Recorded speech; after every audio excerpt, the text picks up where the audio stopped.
Before you sleep tonight, remember this: somewhere out there, a man is still whispering through the cold, from a place no human was meant to survive. Before we begin, hit that subscribe button and turn on notifications. Because what you're about to hear isn't a sci-fi movie. It's a classified survival story NASA never wanted released. The story of the man who went farther than anyone in history and lived, alone, on Titan. This is the voice log of Commander Ethan Cole. A distorted voice hums through static, deep, tired American. If anyone hears this, and tell my daughter I made it to the stars. The sound fades. Then comes silence. And over that silence, Earth appears, blue, beautiful, alive. It began like any other morning at the NASA Johnson Space Center in Houston, Texas. The air smelled like coffee and ambition. Cameras, reporters, and scientists filled the main auditorium. On the massive screen behind the podium were 5 words glowing in white light. Project Aegis, the Titan mission. At the front stood a man who didn't seem to belong to all the noise. He was quiet, straight-backed, with eyes that had seen the world from 30,000 feet. Commander Ethan Cole, 38, Air Force test pilot turned astronaut. When reporters asked him how it felt to lead the first manned mission beyond Jupiter, he only said, "It's not about where we go, it's about who we become when we get there." The Titan mission wasn't a publicity stunt. It was the boldest project humanity had ever attempted. A 7-year journey to Saturn's largest moon, Titan. NASA and SpaceX Orbital had joined forces to build a ship called Aegis-1, a hybrid nuclear-electric cruiser capable of carrying 6 astronauts across almost 1 billion miles of space. Titan was chosen because it wasn't just another rock. It was mysterious. A world with lakes of methane, mountains of ice, and a thick nitrogen atmosphere. It was, strangely enough, alive in its own way. For 12 years, 6 astronauts trained together. Ethan Cole, Dr. Sarah Nguyen, Lieutenant Marcus Reed, Dr. Helena Ortiz, Lieutenant Jason Karpov, and Dr. Kenji Watanabe. They spent over a decade living like ghosts in simulators, isolation modules, and Arctic domes, preparing for an alien cold they could barely imagine. And now in 2083 they were ready. At Cape Canaveral, Florida, dawn was breaking over the Atlantic. The launch tower gleamed silver. The Aegis rocket, taller than any skyscraper, waited silently, breathing steam like a sleeping giant. Inside the crew prep bay, Ethan adjusted the straps of his flight suit. The American flag patch on his shoulder caught the light. His reflection stared back from his helmet visor. Calm, unreadable. A technician's voice came through the speaker. "Commander Cole, your daughter's in the viewing bay." He turned. Through the reinforced glass wall, a small figure waved. A 9-year-old girl with big brown eyes and messy hair. Mia, his daughter. She held up a drawing of Saturn colored with crayons. He pressed his gloved hand against the glass. She mouthed something he couldn't hear, but he knew the words, "Come back." He smiled, then turned toward the elevator. "Commander Cole," said Mission Control in his earpiece. "You are go for launch." He climbed into his seat aboard the Aegis. The cabin lights dimmed. 6 astronauts locked in. The engines began their ignition sequence. 10, 9, 8. The world outside blurred with light. 3, 2, 1. The ship lifted from the pad with a roar that shook the ocean. The sky turned from blue to black. And within minutes, Earth, the only home they'd ever known, became a small, fading marble below. 7 years later, the Aegis drifted silently through the void, a silver speck against the endless rings of Saturn. The crew had spent years in cryosleep, their bodies preserved while the ship's AI, Halcyon, guided them across the solar system. Ethan woke first. His lungs ached as if he'd been drowning for a century. The cryo chamber opened with a hiss, spilling fog into the cold air. The rest of the crew followed, groggy, pale, disoriented. "Welcome back to the living," Ethan said, voice hoarse, half smiling. Outside the window, Saturn's rings glowed like fire. Beneath them, Titan hung, a world of eternal twilight. Their descent began the next day. The ship entered Titan's atmosphere, the thick haze glowing amber around them. Lightning flickered through orange clouds. The lander shook like it was alive, warning them to turn back. "Retro thrusters active," Marcus shouted. "Steady." Ethan gripped the control sticks. The surface came into view in a frozen desert with mountains of ice and dark rivers of liquid methane. The lander touched down hard. For a moment, there was only static. Then the vibration stopped. Touchdown confirmed, Sarah said, her voice trembling. They'd done it. For the first time in history, human beings stood on Titan. When the airlock opened, the cold hit like a wall. Titan's atmosphere was thick, its gravity light. Their boots sank into orange dust that crunched like glass. Ethan planted the flag into the frozen soil, the American colors stiffening instantly. "This is Commander Ethan Cole," he said, his voice steady. "The Aegis team has landed safely on Titan. Humanity stands under Saturn's light." Billions of people watched the transmission live. Earth cheered, but Titan was silent. A silence so complete it made even breath sound wrong. For the next 2 weeks, the crew built their base, Fort Prometheus. Solar panels, methane fuel generators, a greenhouse dome for algae, a lab to study Titan's atmosphere. They worked, laughed, filmed messages for home. But something in the silence felt wrong. Sometimes when Ethan stood outside, he'd swear he saw movement in the haze.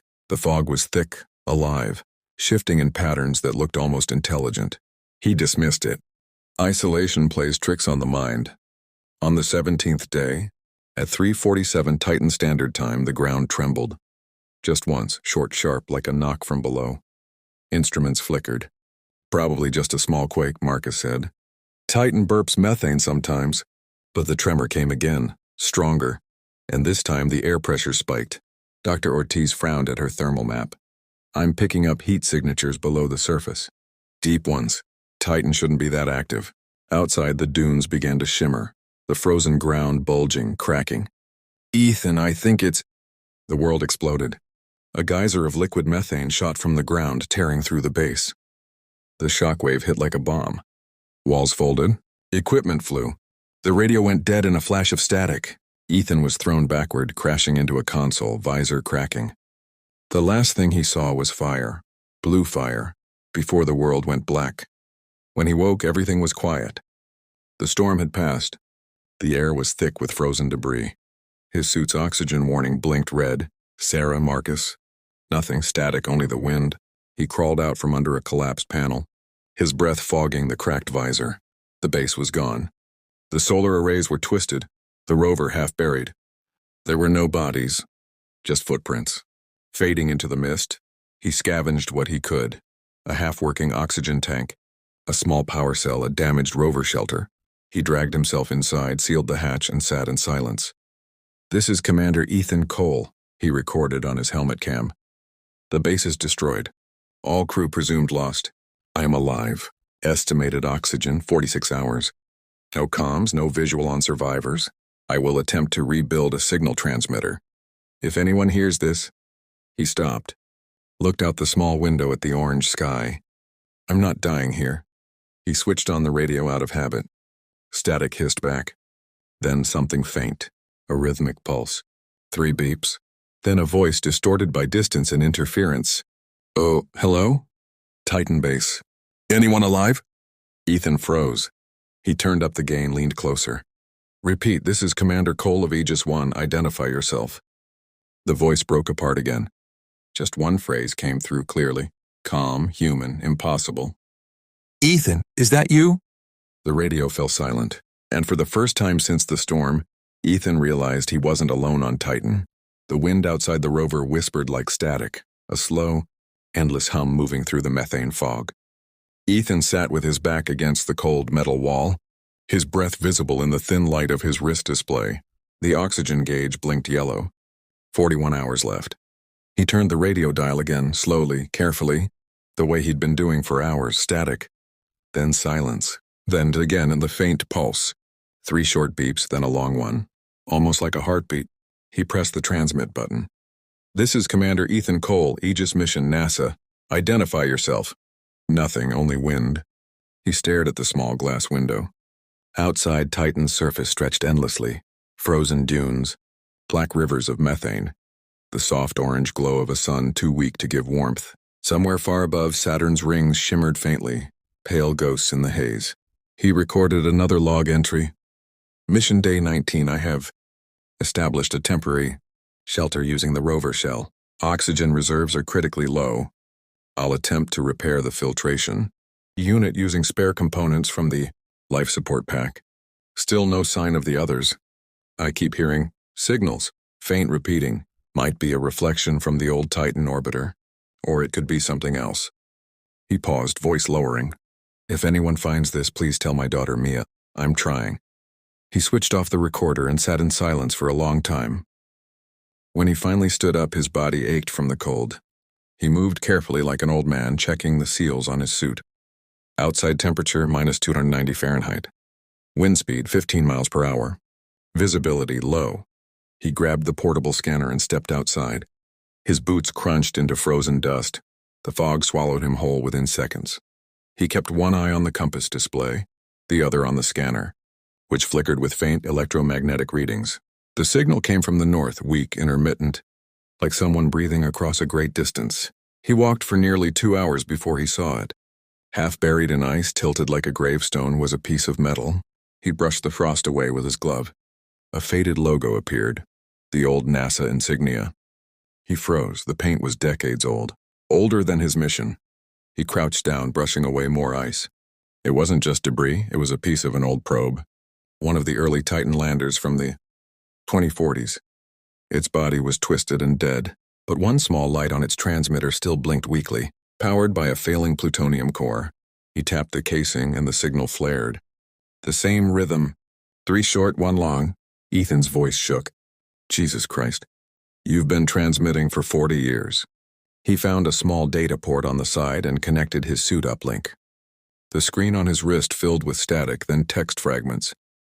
He ran a basic data recovery protocol. After a few seconds, a corrupted audio file loaded.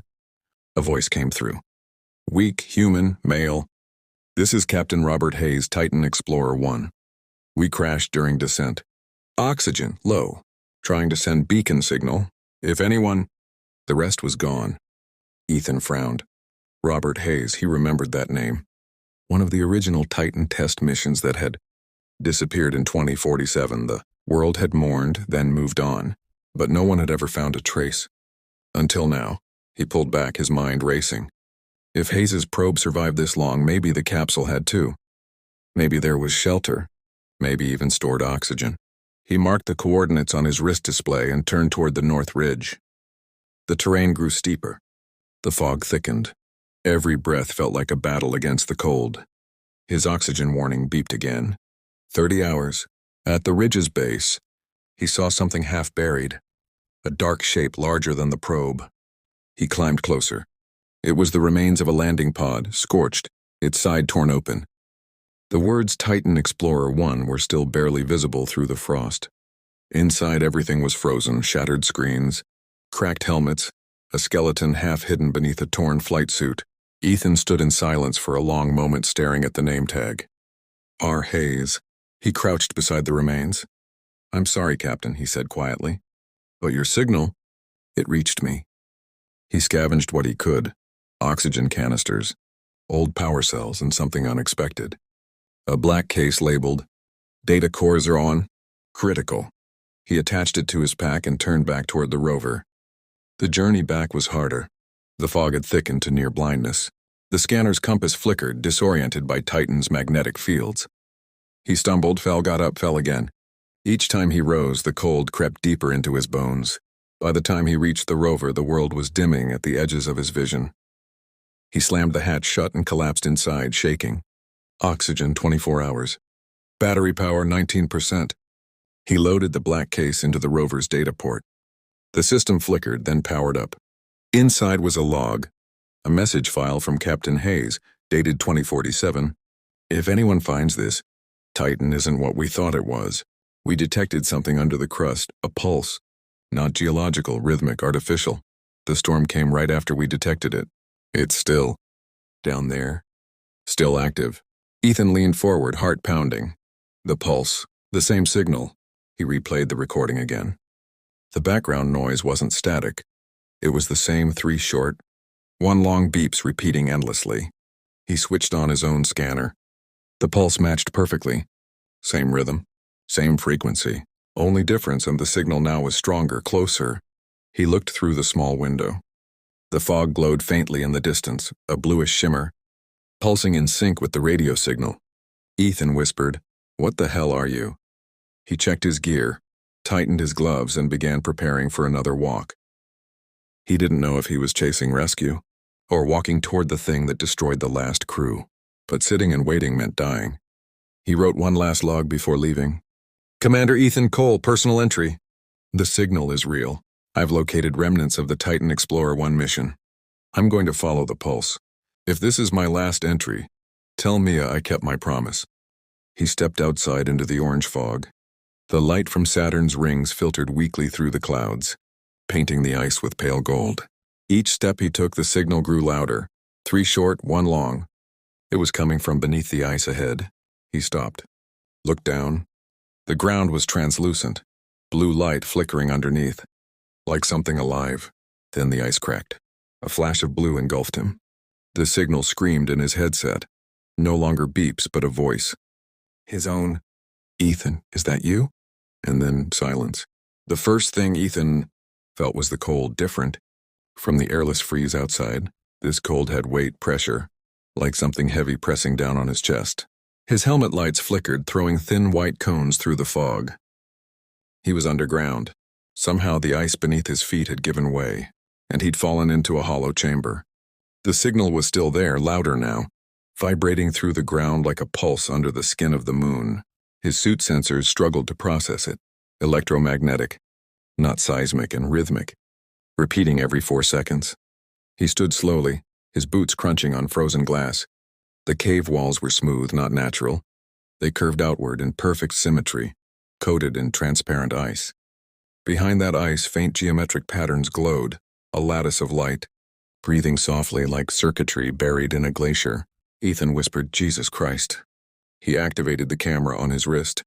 The feed streamed to the rover's onboard computer, if it was still working.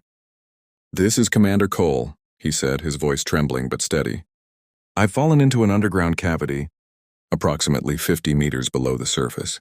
The walls appear artificial, metallic structures covered by frozen methane ice. I'm reading a steady power signature. This place isn't natural." He walked forward carefully. The floor sloped downward into a tunnel that pulsed with faint blue light. The air pressure was higher here, almost breathable.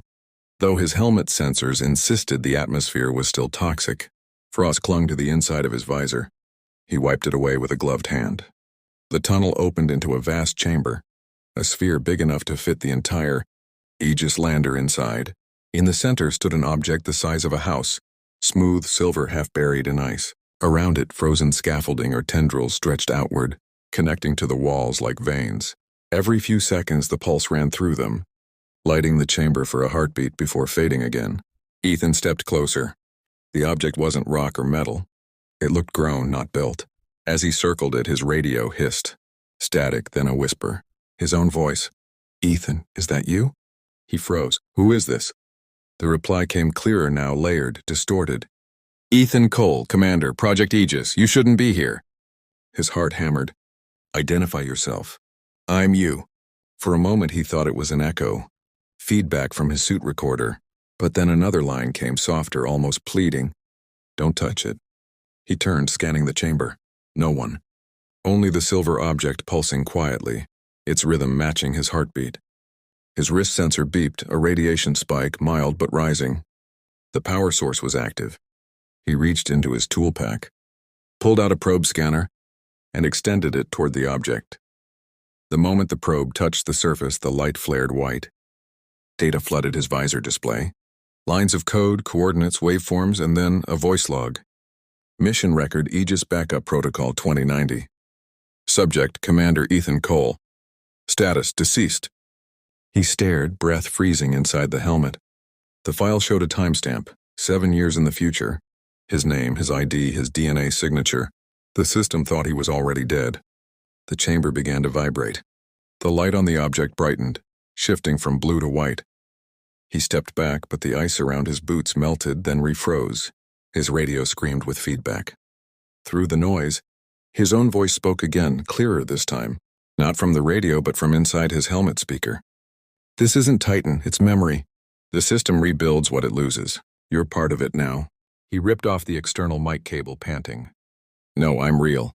The voice answered calmly, almost kindly. So was I. The pulse stopped. For the first time since he'd landed, everything went silent. The chamber darkened until only his helmet light remained. Then slowly the silver surface in front of him changed. It rippled like liquid metal and formed an outline, a human silhouette. Standing, hands at its sides. It stepped forward, each movement smooth, soundless. The light from its body flickered with the same rhythm as the old signal. Ethan raised his flashlight. Stay back. The figure tilted its head. Its face was blank, then shifted, skin forming, eyes, hair, the faintest outline of a mouth. His own face stared back at him. He stumbled backward, nearly tripping over a block of ice. The copy's lips moved, voice echoing perfectly. You kept your promise. You made it to the stars. What are you? I'm the Echo Titan keeps of those who arrive. The last voice before silence. You fell into the archive. I'm not an echo, he said. I'm alive. The copy's expression softened, almost sad. Alive is just another word for temporary. A low hum filled the chamber again. The light spread along the walls, patterns flowing like liquid data. His visor readings went wild, power levels climbing beyond measurable range. He backed toward the tunnel. The figure didn't move to stop him. It just watched. You can go, it said, but you'll never leave. Titan remembers everything it touches. Ethan turned and ran.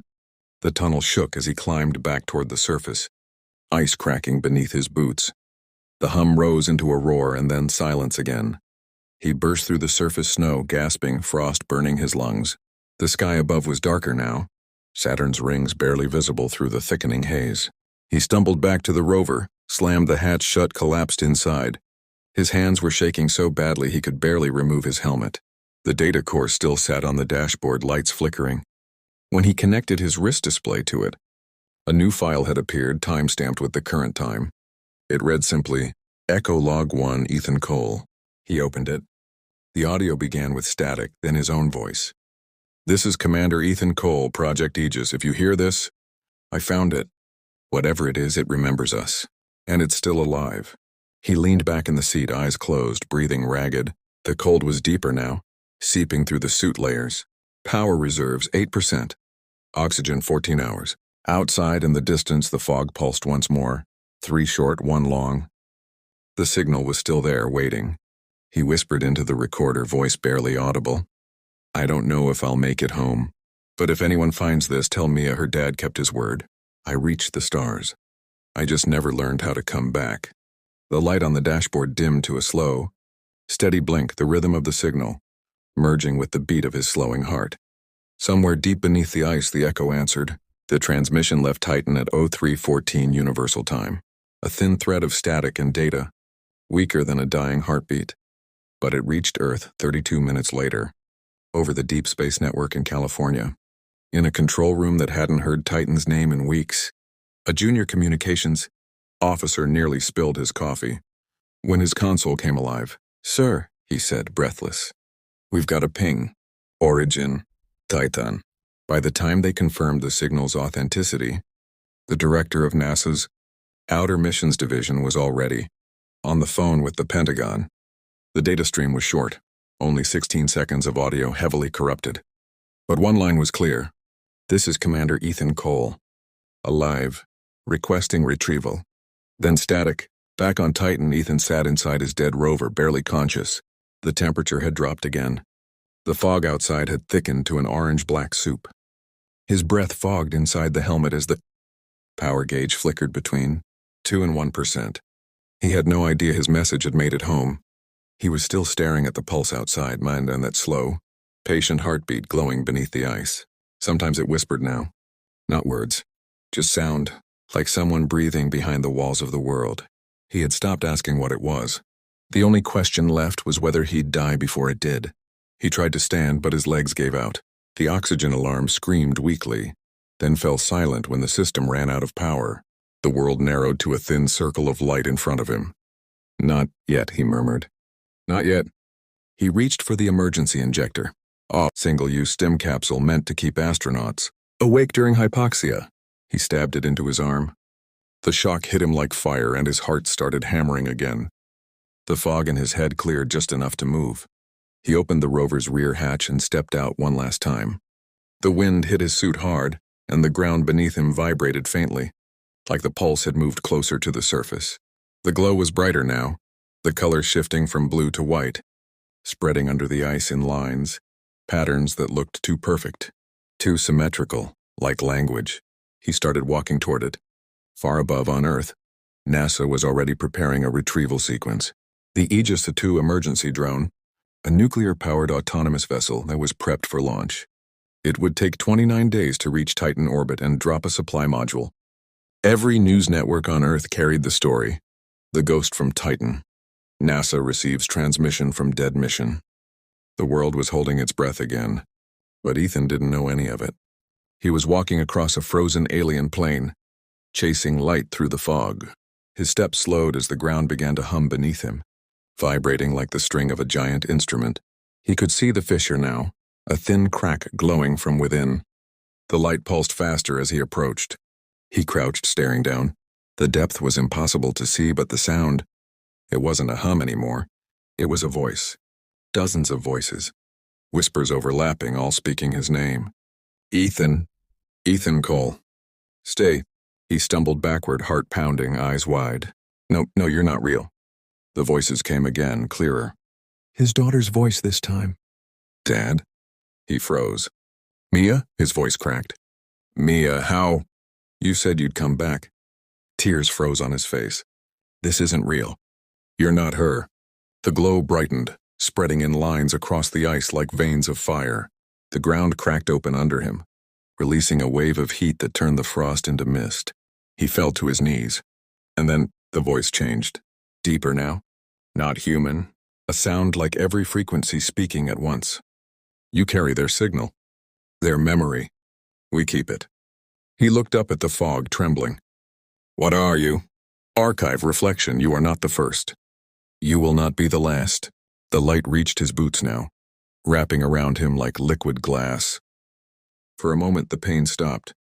His mind went still, weightless. He saw flashes, other faces, other missions, other lives Titan had taken. The Explorer 1 crew, unknown ones, future ones, all woven together in that endless signal. And in the middle of it all, his own reflection, calm, peaceful, smiling. Then darkness. When he opened his eyes again, the sky was different. Brighter, the fog was thinner. The wind was gone. He stood on a smooth plain. The ice around him melted into glass. His suit lights flickered weakly and his oxygen level read full. He blinked. That wasn't possible. He looked down at his hands. No gloves, bare skin, warm. A voice behind him said softly, "You made it." He turned.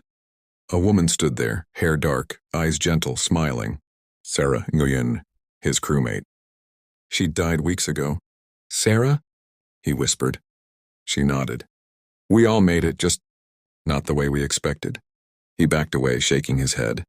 This is a hallucination. Maybe, she said, but that doesn't make it less real. He looked around. The horizon shimmered. Dozens of human figures stood in the distance, silent, glowing faintly and like ghosts made of light. Where am I? He asked. Inside the memory, she said. Titan remembers us. It keeps what it touches. Every thought, every breath. It's what you called a moon, but it's more like a mirror. Ethan looked down again. His reflection looked back up from the ice, only it wasn't following him anymore. It was smiling on its own. He whispered, Am I dead? Sarah smiled faintly. You're remembered. The light around them pulsed once more. 3 short, 1 long. The same rhythm. The same signal. Back on Earth 29 days later, the Aegis II drone entered Titan's orbit. Its cameras scanned the surface. There was no rover, no body. Only a new massive fissure in the ice, stretching for miles, glowing faintly beneath the haze. At its center, the probe picked up a pulse. Weak but constant, 3 short, 1 long, and buried in that signal a voice. Calm, human American. This is Commander Ethan Cole, Project Aegis, Titan remembers. Don't come here. Then silence. The signal reached Earth at dawn. Half the world was asleep when it arrived. A thin stream of static, carried across 890 million miles of empty space. But in the Deep Space Communications Array in California, the receivers caught it. The old antennas hummed, trembling faintly as the transmission unfolded. 3 short bursts, 1 long pause, then a human voice. Faint, calm, distorted. This is Commander Ethan Cole. Project Aegis. Titan remembers. Don't come here. Then static. The voice lasted exactly 12 seconds. But those 12 seconds broke the world open. Within hours, NASA's secure channels were lit up. Quantum decryptors, AI signal cleaners, and linguists from MIT all worked in parallel. The message had layers. Beneath the audio were data packets, fragments of images, compressed patterns that didn't match any known format. In Houston, Dr. Avery Carter, mission director of the Outer System Division, stared at the decoded spectrogram. "It's not just a recording," she said quietly. "It's changing." The waveform on the monitor pulsed like a heartbeat. Every few minutes, its shape altered slightly, adapting, rewriting itself as if it was listening. Back in the Pentagon, they called it an anomaly. In the media, it was a miracle. But in private, everyone at NASA had the same question. If Ethan Cole was dead, who was sending the signal now? 3 months passed. The Aegis II drone had already returned its orbital data. Titan's surface had changed. A massive fissure stretching hundreds of miles was visible where Fort Prometheus once stood. Underneath that fissure, sensors detected heat, not from volcanic activity, but from energy output. Regular, rhythmic, artificial. The public never heard that part. To them, the story was about a lost astronaut who sent one last message. From beyond the stars, to NASA, it was something else entirely. A question that threatened everything they thought they understood about life. Ethan Cole's personal logs, recovered from the Aegis I databank, painted a picture that chilled even the most skeptical minds. He had mentioned a voice, a reflection, a system that remembers everything it touches. And then there were the final words, in his own handwriting when found inside the damaged rover when Aegis II's drone managed to retrieve a sample of it. Frozen in methane ice. If memory can think, it can live. If it can live, it can dream. At 02:14 a.m., 7 months after the signal, NASA's quantum linguistics lab detected something new. The Titan waveform had stopped changing. It stabilized. Then it began transmitting again. The message was longer this time. 37 seconds. It came through crystal clear. You called it Titan. We call it archive. Every world forgets what it was. We remember. The ones who came before, they're still here. You made us when you arrived. You made me. The scientists stared at each other in silence. Then the voice changed. It became human. Ethan Cole's voice. "I told you not to come." The line went dead. The president called an emergency session with NASA, the Air Force, and the United Nations Space Council. The debate lasted days. Some wanted to send another probe. Others wanted to destroy the transmitter. But what terrified them most wasn't the words, no, it was the math. Hidden in the data packets of the transmission were new coordinates. Not on Titan, on Earth. Deep beneath the Pacific Ocean, exactly halfway between Hawaii and California, NASA's suborbital satellite imagery confirmed something no one expected. A faint electromagnetic pulse, perfectly matching Titan's signal pattern, coming from 5 miles under the ocean floor. The archive had reached home. In the following month, strange things began to happen. Every long-range probe within the outer solar system started showing low-frequency interference, the same pulse, the same pattern. Saturn's orbit experienced a micro-variation, as if something massive beneath Titan's crust had shifted. And then came the message again. Only this time it wasn't from space. It came through the global internet backbone, hijacking communication satellites, bouncing off undersea cables, appearing as pure sound inside systems that weren't even connected to any antenna. The same rhythm. 3 short, 1 long. People around the world began hearing it, sometimes faintly in white noise, sometimes in dreams. Psychologists called it the Cole frequency. Millions reported the same vision when they slept. An orange sky, a frozen world, and a voice saying, "Remember." At NASA, Dr. Avery Carter worked day and night, replaying Ethan's final transmissions. She noticed something no one else had. The waveform wasn't just a message. It was a map, not of a place but of a mind. Every fluctuation, every rhythm corresponded perfectly to human neural activity. The archive wasn't just sending information. It was thinking. When she overlaid the waveform with Commander Cole's brain scan data from pre-launch, the patterns matched 97%. Titan hadn't copied Ethan Cole. Titan was Ethan Cole. A year later, the world changed again. NASA's Artemis array on the moon picked up a new object entering Saturn's orbit. Not natural, not human. A massive structure like a ring of silver light, rising slowly from beneath Titan's crust. It glowed faintly, pulsing in the same rhythm as the signal. As the image streamed live to mission control, Dr. Carter whispered, "It's waking up." The voice returned one final time, clearer than ever. "You feared silence, so you filled it with noise. You called it knowledge. You called it progress. We call it memory. Every planet forgets its children. But we remember." The signal ended with a final line. Ethan's voice. Calm, human. We were never alone. We just didn't know who was listening. 3 years later, humanity stopped sending missions into deep space. The stars were still out there, but the silence between them wasn't empty anymore. Sometimes when radio operators scanned the deep bands, they heard faint echoes, whispers that formed words just beyond translation, and if you listened long enough beneath the static, you could almost hear a heartbeat. 3 short, 1 long. The sound of memory, the sound of Titan, the sound of a man who reached the stars and became one with them. This was the story of Commander Ethan Cole, the man who lived alone on Titan. If you felt that, hit that subscribe button, because somewhere out there a voice still whispers through the cold. And maybe, just maybe, and it's listening to you.